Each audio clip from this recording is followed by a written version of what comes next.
नमस्कार दोस्तों, स्वागत है आपका आपके अपने चैनल फर्स्ट क्लास एजुकेशन में। तो अब हम 12 जुलाई 2021 के महत्वपूर्ण करंट अफेयर के क्वेश्चन देखने वाले हैं जो आपके आने वाली प्रतियोगी परीक्षाओं के लिए महत्वपूर्ण हो सकते हैं। अभी आगे अगस्त में बहुत सारे एग्जाम आने वाले हैं जो आपके लिए इम्पोर्टेंट होंगे और जो करंट अफेयर के सवाल है वह आपके लिए इम्पोर्टेंट होने वाले हैं। चलिए स्टार्ट करते हैं हम आज का वीडियो। तो पहला क्वेश्चन है हमारा आज का, हाल ही में देश का पहला movable fresh water tunnel aquarium की स्थापना कहाँ की गई है? तो वहाँ कहाँ की गई है? हमारे बेंगलुरु में की गई है। कहाँ पर? बेंगलुरु में। तो यह किस तर्ज पर बना है? तो यह अमेजन नदी के तर्ज पर बना है। किसके तर्ज पर बना है? अमेजन नदी के तर्ज पर बनाया गया है। अब इसकी बात करें तो यहाँ पर क्या है अमेजन नदी में? यह विश्व की एक तो सबसे लंबी नदियों में से आती है और यहाँ पर मछली की सारी प्रजातियाँ, किसकी? मछली की सारी प्रजातियां यहाँ पर मिलती है। इसी की तर्ज पर क्या किया गया है? बेंगलुरु में एक एक्वेरियम क्या किया गया है? बनाया गया है। इसके बारे में कुछ बातें जान ले तो यह एक सुरंग टाइप से बना हुआ है जहाँ पर एक पर्यटन स्थल है जो आप यहाँ पर जाकर देख सकते हैं। इसमें विदेशी समुद्री पौधे और कुछ दुर्लभ प्रजातियां मछलियों की जो सभी प्रकार की यहाँ पर क्या रखी गई है, इनको यहाँ पर रखा गया है। और यहाँ कहाँ पर बना है बेंगलुरु में? तो बेंगलुरु के जो रेलवे स्टेशन है डेवलपमेंट ऑफ कॉरपोरेशन, वहाँ पर, यह रेलवे स्टेशन के पास ही बना हुआ है। और इसको किसने बनाया है? तो एक्वेरियम को Indian railway station development corporation limited और HNI एक्वेटिव किंगडम के सहयोग से इसको विकसित किया जा रहा है। और यह अमेजन नदी पर बना है और इसमें क्या है? 3D सेल्फी क्षेत्र भी है और 20 फीट का ग्लास परिधि भी इसमें बना हुआ है। और यह टोटल कितने लंबा है? तो यह 12 फीट लंबा है। कितना है? 12 फीट लंबा है जो आप इसको देख सकते हैं। और जो अपना बेंगलुरु रेलवे स्टेशन है इसको हम क्या बोलते हैं? क्रांतिवीर संगोली रायमन्ना के नाम से भी इसको हम जानते हैं। अब मैं कुछ महत्वपूर्ण तथ्यों की बात करूं तो अमेजन, आपने सुना होगा अमेजन 1। क्या सुना होगा आपने? अमेजन 1 सुना होगा। यह जो अमेजन 1 है यह अफ्रीका में आता है और यह पूरी दुनिया की 20% ऑक्सीजन निकालता है। क्या? अमेजन 1 जो है, वर्षा 1 जो है, यह दुनिया की 20% ऑक्सीजन निकालता है और इसको हम क्या बोलते हैं? पृथ्वी का फेफड़ा भी बोलते हैं। यह कई बार क्वेश्चन पूछा जा चुका है कि पृथ्वी का फेफड़ा किसे कहा जाता है? तो वह किसे कहा जाता है? अमेजन वर्षा 1 को हम पृथ्वी का फेफड़ा कहते हैं। अब कुछ भारत में पहली चीज़ें की बात करूँ तो भारत में पहली अंडर वाटर मेट्रो कहाँ चली गई? तो पहली अंडर वाटर मेट्रो जो है वह कहाँ चलाई जाती है? हमारी कोलकाता में चलाई जाती है। कोलकाता में भी किस नदी पर चलाई जाती है? तो यहाँ हुगली नदी पर चलाई जाती है। किस नदी पर? हुगली नदी पर यह चलाई जाती है। भारत में पहली किसान रेल कब चलाई गई? तो यहाँ 7 अगस्त 2020 को। कौन सी है? किसान रेल 7 अगस्त 2020 को देवआली, कौन सा है? देवआली से दानापुर के बीच में यह ट्रेन चलाई जाती है। भारत का पहला सिल्वर प्रोजेक्ट जो है, सिल्वर लाइन प्रोजेक्ट है, वह भी कहाँ स्टार्ट हुआ है? भारत में केरल में स्टार्ट हुआ है। और ये कहाँ से कहाँ तक के हुआ है? यह कासारगोड से तिरुवनंतपुरम तक के यह स्टार्ट हुआ। यह भी हम डिस्कस कर चुके हैं। और विश्व का सर्वाधिक जैव विविधता वाला क्षेत्र यदि आपसे पूछ ले, क्या पूछ ले? विश्व का सर्वाधिक जैव विविधता वाला जो क्षेत्र है वह भी कौन सा है? अमेजन वर्षा 1 है। अमेजन वर्षा 1 नहीं है। और यहाँ पर जो घास के मैदान मिलते हैं उसको हम क्या बोलते हैं? सेलवॉस मिलते हैं। जैसे कि अर्जेंटीना में जो घास के मैदान मिलते हैं उनको हम क्या बोलते हैं? पंपाज बोलते हैं। क्या बोलते हैं? पंपाज बोलते हैं। वैसे ही अमेजन वर्षा 1 में जो हमको घास के मैदान मिलते हैं हम उनको क्या बोलते हैं? सेलवॉस हम इनको कहते हैं। तो आई होप आपको यह सब समझ में आया होगा। चलिए नेक्स्ट क्वेश्चन है हमारा, और यहाँ हमारा सबसे महत्वपूर्ण क्वेश्चन में से एक है, हाल ही में मध्य प्रदेश के नए राज्यपाल कौन बने हैं? क्योंकि यह सबसे लेटेस्ट है और अभी हाल ही में 8 राज्य ऐसे हैं जहाँ पर क्या हुआ है, जहाँ के जो राज्यपाल है उनको चेंज किया गया है और उनको इधर उधर क्या किया है, उनको शिफ्टिंग की गई है या ट्रांसफ़र किया गया है। तो 4 ऐसे राज्यपाल हैं जो नए बने हैं और 4 ऐसे राज्यपाल हैं जिनके स्टेट बदले गए हैं।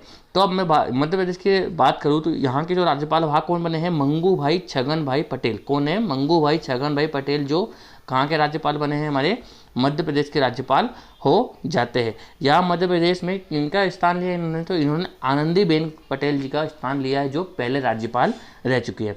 MP की बात करें तो यहाँ के CM शिवराज सिंह चौहान होते हैं। राजधानी भोपाल हो जाती है। राजकीय पशु बारहसिंगा हो जाता है। फूल सफ़ेद लिली हो जाता है। राजकीय पेड़ बरगद और पक्षी दूधराज शाह बुलबुल, या इसको इंग्लिश में पैराडाइज फ्लाई कैचर भी हम कहते हैं। यहाँ के लोक नृत्य की बात करूँ तो गणगौर, मटकी, गरबा, डांडिया, बिनाकी, कर्मी, जवारा, तीलिया, लहंगी, अहिरा, या सारे यहाँ के लोक नृत्य हो जाते हैं। अब हम कुछ महत्वपूर्ण राज्यपालों की बात करेंगे जो चेंज हुए हैं। अभी मध्य प्रदेश के जो बने हैं वह कौन बने हैं? मंगू भाई छगन भाई पटेल बने हैं। और किनके स्थान पर बने हैं? तो यह आनंदीबेन के पटेल के स्थान पर बने हैं। कर्नाटक की बात करूँ तो कर्नाटक के कौन है? कर्नाटक के थावरचंद गहलोत है। कौन है? थावरचंद गहलोत। और यह किसके स्थान पर बने हैं? तो यह वजूभाई वाला के स्थान पर बने हैं। कौन थे यहाँ? इससे पहले वजूभाई वाला थे, उनके स्थान पर बने हैं। यहाँ के सीएम की बात करूँ तो वहाँ कौन है? YS येदियुरप्पा जी हो जाते हैं। झारखंड की बात करूँ तो अभी कौन बने हैं नए? यहाँ बने हैं रमेश बैस। और रमेश बैस ने किनका स्थान लिया है? तो इससे पहले कौन थे यहाँ पर? सत्यदेव नारायण थे। कौन थे? सत्यदेव नारायण जी थे। और यहाँ के सीएम मनोहर लाल खट्टर जी हो जाते हैं, हेमंत सोरेन जी हो जाते हैं। झारखंड के सीएम कौन होते हैं? हेमंत सोरेन जी हो जाते हैं। हरियाणा के कौन है? हरियाणा के सीएम की बात करूँ तो मनोहर लाल खट्टर हो जाते हैं।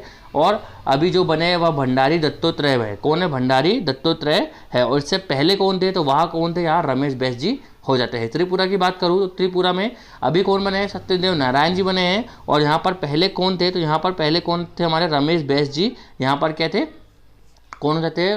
राज्यपाल हो जाते हैं। और यहाँ के सीएम की बात करूँ तो वह कौन है? विप्लव कुमार जी हो जाते हैं। जयराम ठाकुर की बात करूँ तो जयराम ठाकुर यहाँ पर कौन थे? हिमाचल प्रदेश के हमारे क्या हो जाते हैं? यहाँ हिमाचल प्रदेश के सीएम हो जाते हैं। और यहाँ पर राज्यपाल कौन बने हैं? राजेंद्र विश्वनाथ आर्लेकर। कौन है? राजेंद्र विश्वनाथ आर्लेकर बने हैं। जिन्होंने किनका स्थान लिया है? तो इन्होंने भंडारी दत्तात्रेय जी का स्थान लिया है। गोवा के सीएम की बात करूँ तो गोवा के सीएम कौन होते हैं? प्रमोद सावंत जी हो जाते हैं। और यहाँ के जो अभी जो राज्यपाल बने हैं वह PS श्रीधरन जी बने हैं। और इनने किनका स्थान लिया है? तो भगत सिंह कोश्यारी जी का इन्होंने स्थान लिया है। और भगत सिंह कोश्यारी इससे पहले कहाँ के? एक तो महाराष्ट्र के और गोवा के क्या है? गवर्नर रह चुके हैं। ठीक है। मिजोरम की बात करूँ तो यहाँ के सीएम की बात करूँ तो कौन है? यहाँ जोर मथंगा। कौन है? जोर मथंगा जी यहाँ के सीएम हो जाते हैं। और यहाँ के अभी जो बने राज्यपाल वह कौन है? हरिबाबू कंबे पर्ती जी बने हैं। और इन्होंने किनका स्थान लिया है? तो PS धरन जी का इन्होंने स्थान लिया है। तो आई होप आपको यह सारी बातें समझ में आई होगी। चलिए नेक्स्ट क्वेश्चन है हमारा, हाल ही में पहली बार जीका वायरस रोग ZVD का मामला किस राज्य में सामने आया है? तो यह किस राज्य में सामने आया है? तो यह केरल में आया है। जीका एक वायरस है। क्या है? एक वायरस है। और यह किससे होता है?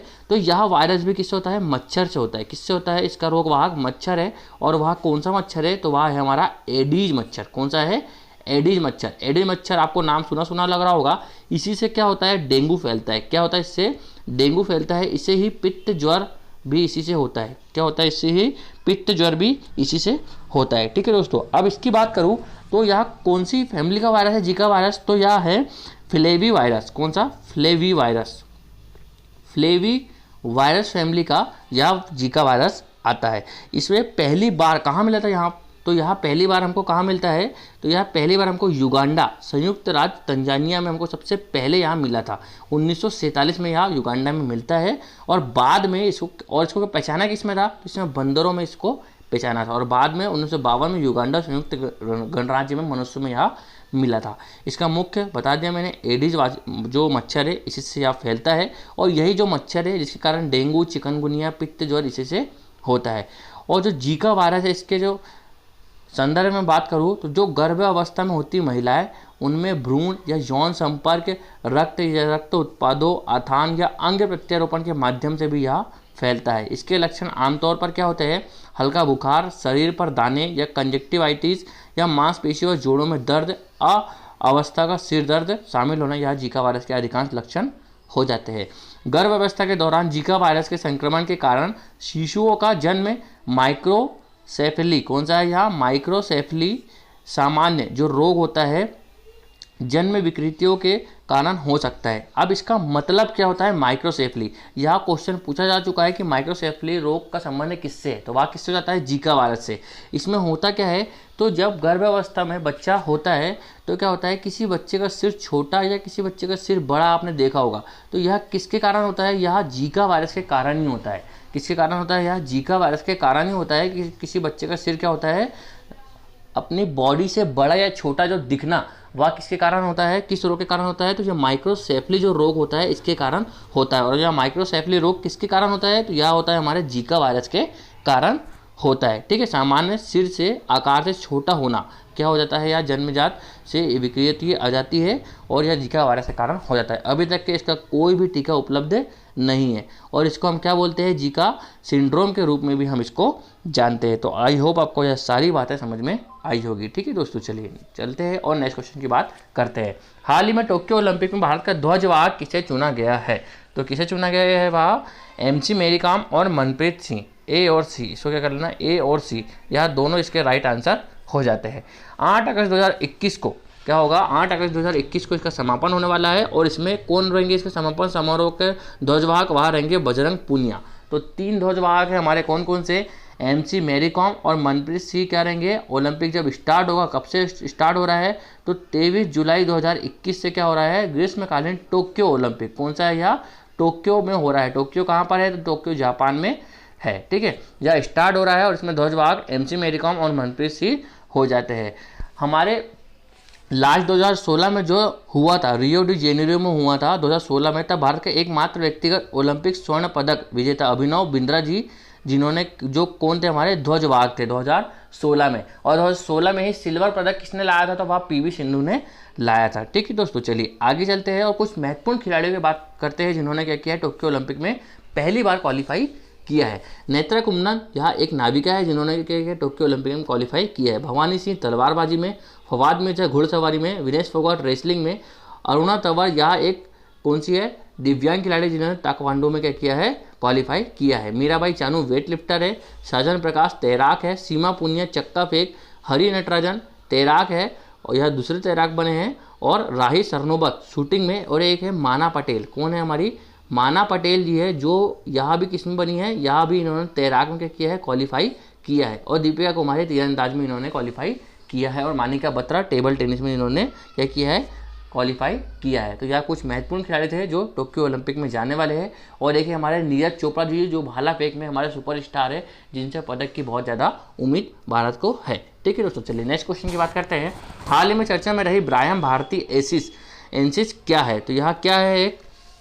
यह एक पौधे की प्रजाति है। क्या है? यह एक पौधे की प्रजाति है। इसका नाम जो है माँ सरस्वती जी के नाम पर रखा गया है। किनके नाम पर? जो हमारी सरस्वती माँ हैं, उन्हीं के नाम पर इसका नाम रखा गया है। यह कहाँ मिला है?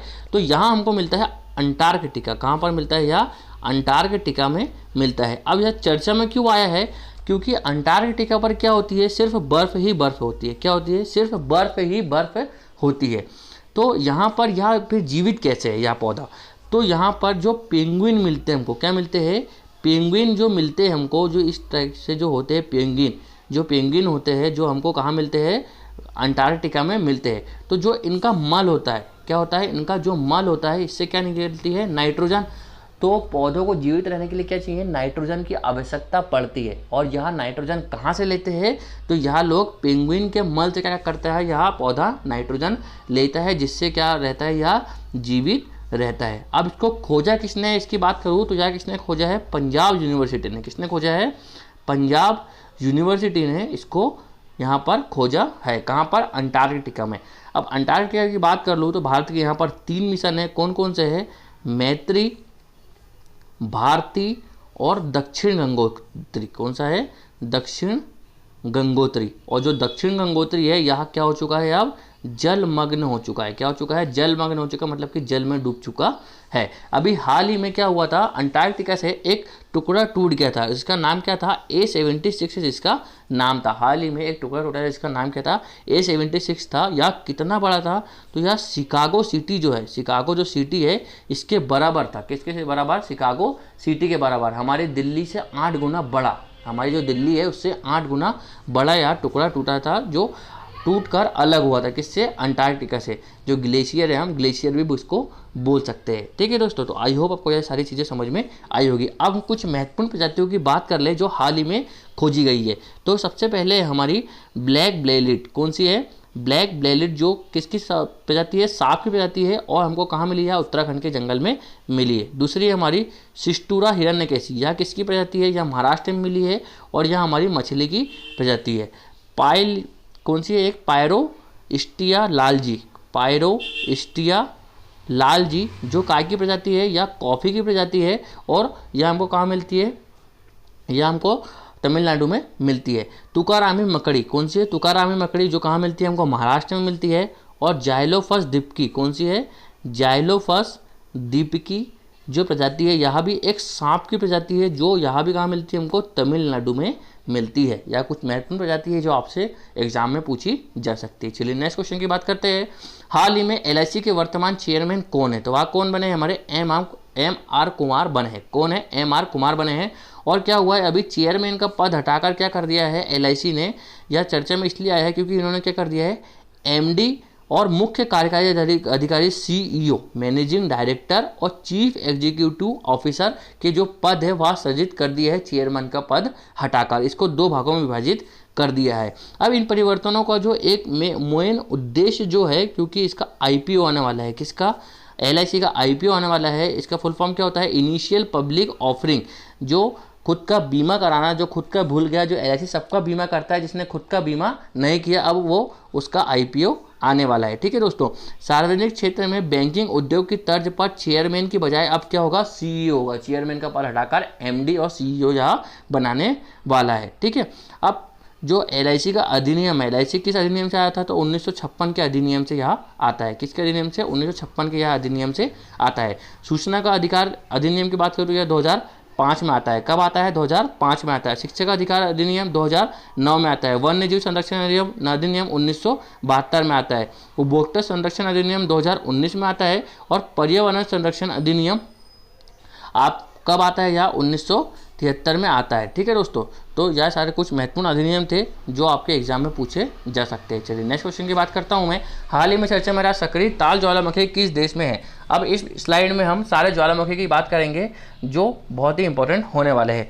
तो यह ताल ज्वालामुखी की बात करूँ तो यह कहाँ पर है? यह फिलीपींस में मिला है हमको। कहाँ मिला? यह फिलीपींस का सक्रिय ज्वालामुखी है जो रिंग ऑफ फायर है उसकी रेंज में आता है। और यहाँ के आजू बाजू के जो स्थानीय लोग हैं उनको वहाँ से हटा लिया गया है क्योंकि इसमें कई बार विस्फोट हो चुका है। और यह कौन सी बार हो रहा है? तो यह 34 रिकॉर्ड है, इसका रिकॉर्ड है, इसमें विस्फोट हो चुका है। यह पहली बार कब देखा गया था? तो 1500 के लगभग इसको देखा गया था। इसको 1800 दशक में क्या कहा जाता था? बॉम्बो इसका नाम था। क्या नाम था इसका?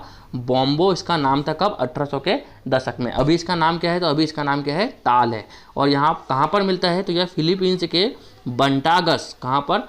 बंटागस प्रांत है, वहाँ पर हमको यहाँ क्या मिलता है? ज्वालामुखी मिलता है। चलिए हम कुछ महत्वपूर्ण ज्वालामुखी की बात कर ले, जैसे कि कोटोपैक्सी। कौन सा है हमारा? कोटोपैक्सी। यहाँ कहाँ मिलता है हमको? यहाँ इक्वाडोर में मिलता है। कहाँ पर मिलता है? यहाँ इक्वाडोर में मिलता है। विसुवियस कहाँ मिलता है? तो यहाँ इटली में मिलता है। एटना भी कहाँ मिलता है हमको? तो यहाँ भी इटली में हमको मिलता है। माना लोआ की बात करो तो माना लोआ हमको कहाँ मिलता है? USA के हवाई द्वीप पर मिलता है। कहाँ पर? USA के हवाई द्वीप पर हमको यहाँ मिलता है। स्ट्रॉम्बोली की बात करो तो यह भूमध्य सागर में मिलता है और इसको हम भूमध्य सागर का प्रकाश स्तंभ भी बोलते हैं। किलिमंजारो की बात करो तो किलिमंजारो कहाँ पर है? हमारे तंजानिया में है। कहाँ पर है? तंजानिया में है। और बैरन ज्वालामुखी एकमात्र सक्रिय ज्वालामुखी है जो कहाँ मिलता है हमको? अंडमान निकोबार में मिलता है। भारत के अंडमान निकोबार में एकमात्र सक्रिय ज्वालामुखी यहाँ हो जाता है। चलिए नेक्स्ट क्वेश्चन है हमारा, प्रतिवर्ष जनसंख्या दिवस मनाया जाता है। तो कब मनाया जाता है? यहाँ 11 जुलाई को मनाया जाता है। प्रतिवर्ष जनसंख्या दिवस मनाया जाता है। तो कब मनाया जाता है? यहाँ 11 जुलाई को मनाया जाता है। यह क्यों मनाया जाता है? क्योंकि 1987 में क्या हुआ था? 1987 में पूरे विश्व की 5 अरब जनसंख्या हो गई थी। कितनी हो गई थी? 5 अरब जनसंख्या हो गई थी, जिसके उपलक्ष्य में क्या होता है? 1989 में जनसंख्या दिवस मनाया जाता है। अभी हाल ही में यूपी ने क्या किया है? यूपी ने अपनी राष्ट्रीय जनसंख्या नीति लाई है, जिसमें क्या किया है? 2 चाइल्ड पॉलिसी। कौन सी है? 2 चाइल्ड पॉलिसी को क्या किया है? स्टार्ट किया है। हम दो हमारे दो वाली बात इसने स्टार्ट की है। ठीक है दोस्तों, यूपी ने 2000 के बाद कब लाई थी राष्ट्रीय नीति? पहले 2000 में लाई थी और अब कब लाई है? 2021 से 2021 तक के लिए यह पॉलिसी इसने लाई है, जो आपके आने वाले जितने भी एग्जाम वगैरह इन पर असर पड़ने वाला है। ठीक है दोस्तों, चलिए आगे चलते हैं और नेक्स्ट क्वेश्चन की बात करते हैं। Henley and partners Henley passport index 2021 Q3 जारी किया। इसमें शीर्ष पर कौन रहा है? तो इसमें शीर्ष पर कौन रहा है? तो यह जापान रहा है। कौन रहा है फ्रेंड्स?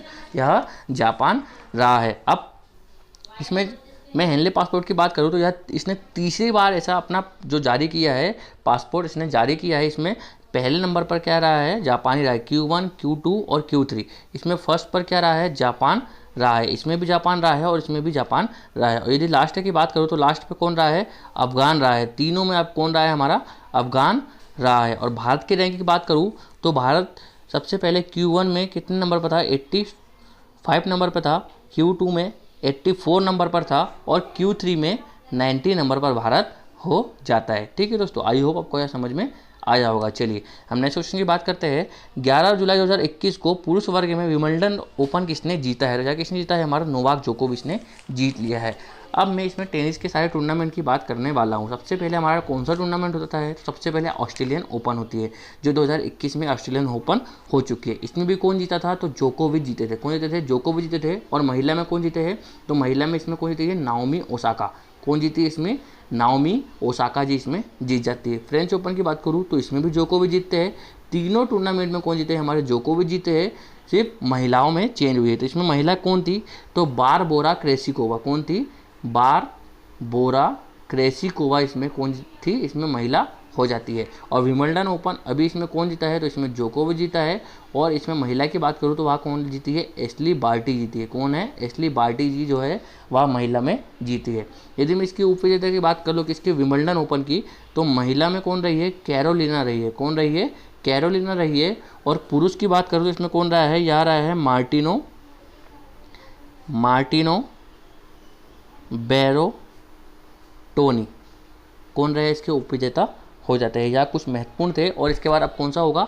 यूएस ओपन होने वाला है। इससे बाहर कोई क्वेश्चन आने वाला भी नहीं है आपके।